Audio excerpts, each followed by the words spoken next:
வேற எதுவும் தேவையில்லை, டீ மட்டும் போதும். ஆஹா, குடிகாரம் பட்டம் தராத குறைந்த விலை மதுபானம். சோறு தண்ணி இல்லாம கூட ஒரு நாள் இருந்துருவா, ஆனா அந்த டீ இல்லாம ஒரு வேளை கூட இருக்க முடியலையே. என்ன, நம்ம டீ குடிச்ச காசை சேர்த்து வச்சிருந்தாலே இந்நேரம் ஒரு டீ கடையே வச்சிருக்கலாம். டீ ரொம்ப குடிக்காதுடா, அப்புறம் முடி எல்லாம் நரைச்சு போறோம். மண்ட சுண்ணாம்பு சட்டி மாதிரி ஆனாலும் பரவாயில்ல, டீ குடிக்காம என்னால இருக்க முடியாது. ஒரு நாள் ரொம்ப டென்ஷனா இருந்துச்சு, சாப்பிடாம இருந்தேன். சாப்பிடாம இருக்கியாடா, இதையாவது கூட்டின்னு எங்க அம்மா டீ குடிச்சிச்சு. அந்நேரம் பார்த்து டென்ஷன் மொத்தமா குறைஞ்சிச்சு. சரி, இதுவும் நல்லா இருக்கேடான்னு டெய்லி ஒரு 4 டம்ளர் டீ குடிக்கிறேன். அது இல்லடா, வயசான மொழி ஆயிடுவேன்னு சொல்றேன்.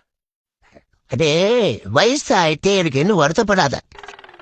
ஃப்ரெஷ் ஃப்ரூட்டோட ட்ரை ஃப்ரூட்டுக்கு தான் மதிப்பதியம்.